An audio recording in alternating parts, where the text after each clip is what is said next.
Hello and welcome to this episode of How to Be a Great GM. Well, in today's episode, we begin an epic quest. We begin a journey. We begin what you might even call a campaign.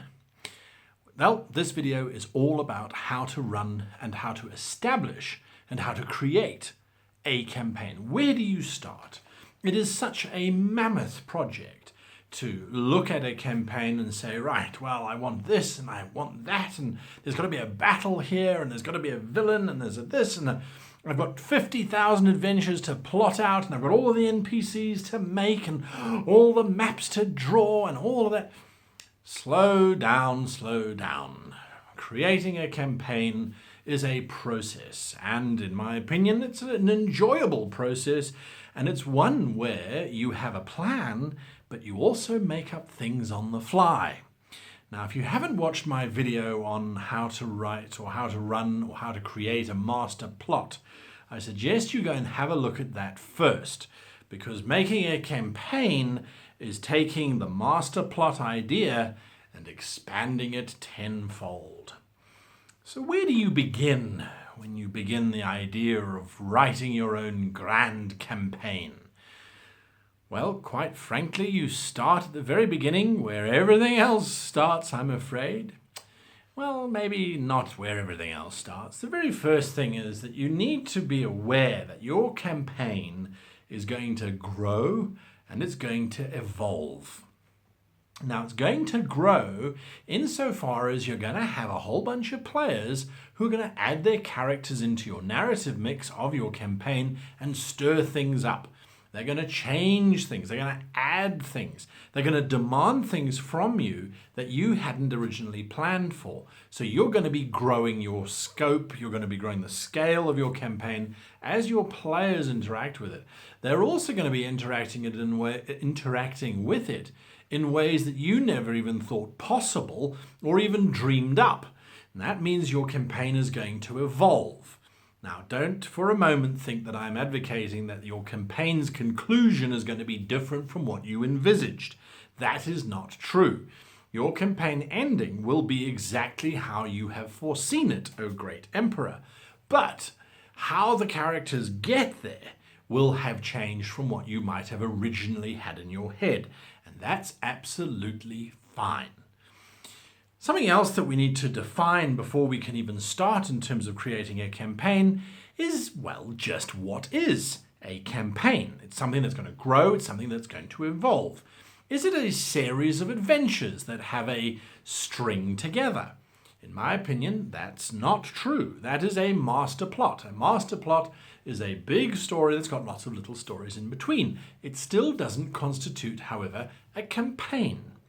A campaign, in my opinion, is a long series of stories that, when told together, have a significant conclusion that is based on these lots of different little stories. So, let me put it a little bit more eloquently. You have a series of master plots that, when taken individually, appear to be of no huge significance. But when you start to string them all together, when you start to see them all unfold, now suddenly you have a campaign. So a campaign to me is a series of events. Take, for example, and this may help with my analogy, which is not being very clear, I don't think, is if you look at a TV series. A TV series in the past, in the 90s, we used to have 26 episodes per season. Now, those 26 episodes loosely strung together and related to one another in one shape or form. But each season had an overriding story, a master plot, if you will. And it was only after 4 or 5 seasons that all those different master plots came together in this spectacular way to reveal this bigger story that wasn't necessarily prevalent in the first season or in the second season or even the third season. There were hints that things were going on behind the scenes. So that for me is a campaign. Again, you look at something like Lord of the Rings. The campaign is the journey all the way to Mordor and the destruction of the ring, plus everything else that goes on with it. With Star Wars, the campaign is the 3 films, which is A New Hope, Empire Strikes Back, Return of the Jedi. That is a campaign. If you look at the original ones, Phantom Menace, Clone Wars, and then Revenge of the Sith, that was a campaign. It was a self-contained series of master plots that came together to create this singular narrative. And that's what's hopefully happening with 7, 8, and 9. Time will tell, and I've just dated this video. Now, the idea of the campaign is that it is the series of master plots that have been strung together to create an even bigger plot. And that even bigger plot is now something that we turn our attention to, because we have to decide just how big our campaign is going to be. Is it going to be galaxy spanning? Is it going to be something like Star Wars or Star Trek, for example? Is it going to be something as epic as that? Is it going to be planetary? In which case we're looking at something like, say, The Lord of the Rings or a World War II kind of setting or scenario. Is it going to be region-based? In which case perhaps we're looking at something more akin to a cowboys setting, some kind of Wild West setting, or perhaps it's set on a isolated continent or a limited space. Are we going even smaller than that? Are we looking at a campaign that's run almost exclusively within one city or in one space, such as Battlestar Galactica, for example, or even Babylon 5? It's set in one specific location, but lots of things go on around it and about it. Is it something like that, for example? If you look at Star Trek, which obviously I love and will look at whenever I can, Star Trek Voyager, which was Captain Janeway, was galaxy spanning. She had to get from one side of the galaxy to the other. That was a long-term campaign. If you look at Deep Space Nine, however, they were in a fixed location. And as a matter of fact, there was issues there. The long-term campaign didn't seem to be able to hold water. So they tried to add in the USS Defiant, which then they realized they didn't actually need as part of their grand campaign. Then you look at the Next Generation, which was fairly isolated to a region. It wasn't a city like Deep Space Nine, but it was a region of space in which they operated, and things transpired and took place and folded out as they needed to. So those are different examples of scale. And the reason why scale is important is because you need to decide just how far it's going to go. And it doesn't mean to say, though, that the bigger your scale, so galaxy spanning, the longer the campaign is going to take to play out. Not at all. A small campaign set inside a city could take just as long, if not longer, as things evolve and change over time. And we know that that's what's going to be happening because that was the very first thing that we looked at. So the idea around scale is more in terms of how you're positioning things within the campaign. An adventure within a city, for example, is going to be, perhaps you let them leave the city and then they're going to come back again. But the idea is that they're going to come back again. So your focus, your narratives, your stories, your plots start to center around this singular point. And so you have a different problem than if it's galaxy spanning. If it's a singular point, if it's a smaller space, you need to figure out, why do they stay in that space? What's going to keep them there? Are there physical limitations? Are we going to see World War II taking place in South America, for example? It didn't really happen too much during the actual war itself because, well, the battlefields were pretty much in Europe, in Africa, and to a limited degree in Asia. Again, bearing in mind generalizations, and of course in Japan and the Pacific and that kind of thing. So it didn't necessarily spread there. Why didn't it spread there? Well, there wasn't necessarily a need for it to go there. There were lots of defenses there. It came all the way down here to South Africa, and it was a smaller campaign, but it wasn't, how can I put it delicately, it wasn't necessarily critical for things to happen.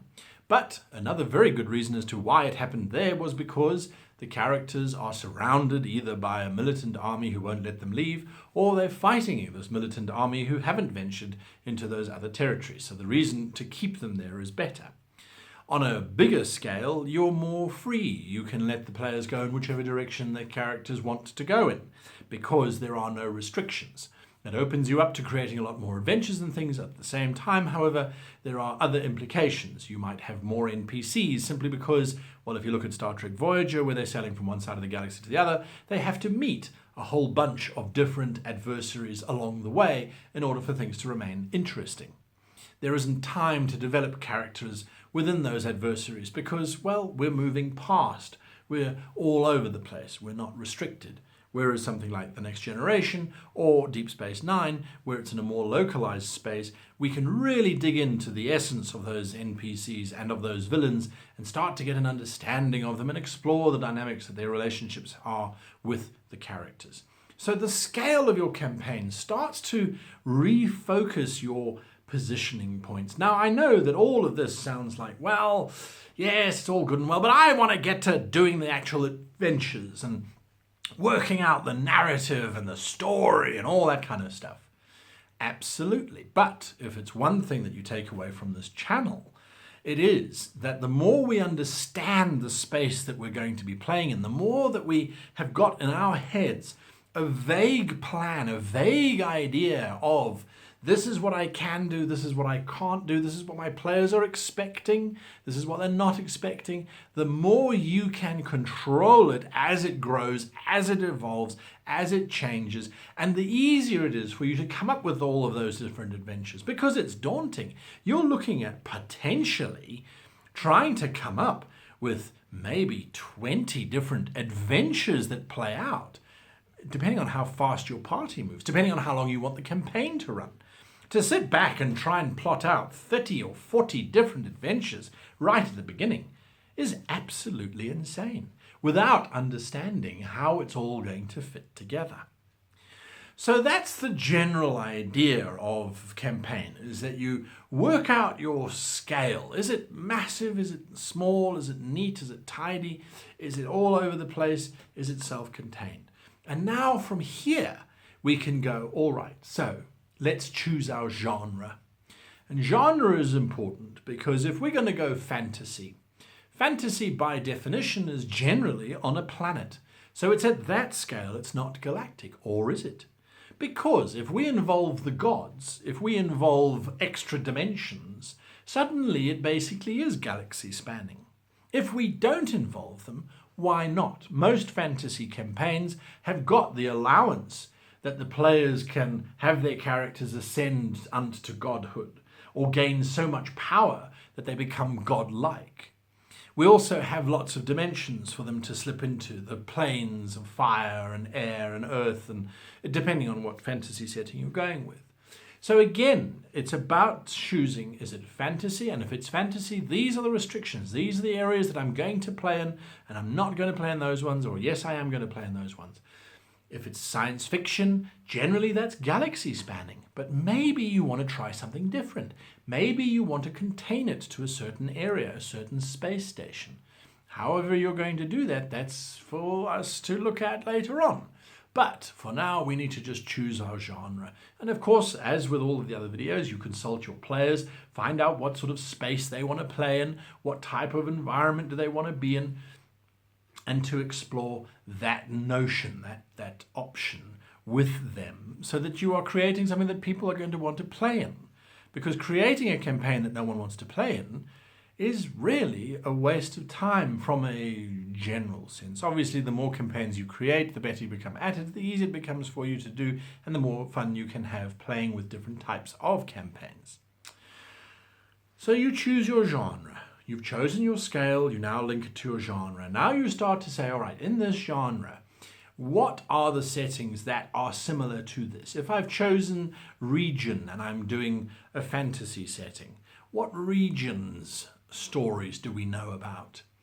Well, Middle-earth is a little bit bigger than a region. A region in Middle-earth might be the Shire, or it might be the Midlands, or it might be Mordor. Those are sort of regions, perhaps, or maybe you want to expand it a little bit. So you start to look at other settings, movies, books, plays, comics, whatever your source of inspiration, and you start to try and see what has been done before. Because again, something that we want to do is we want to make sure that we're giving our players exactly what they expect, but not how they expect it. We want to twist up a few things, change a few things, tweak a few things, but we still want them to feel comfortable in it. One of the most valuable lessons that I have received from this channel, as a matter of fact, is when we were doing surveys in terms of what kind of game should we run on the Bacon RPG channel, where I run live games. What type of game should we play? Should it be Dungeons and Dragons? Should it be Pathfinder? Should it be Starfinder? Should it be a Coda system? Should it be a Fate system? What should we do? The response overwhelmingly was that it didn't matter what system we used. It mattered in terms of the setting. And the setting, in general, they wanted it to be either a setting of my own creation, so that the viewers were exploring it as I was unfolding it, or a generic one that hadn't been pre-created. And I asked them, well, why not say something like Greyhawk or Eberron or one of those existing fantasy worlds, or perhaps Star Wars or Star Trek?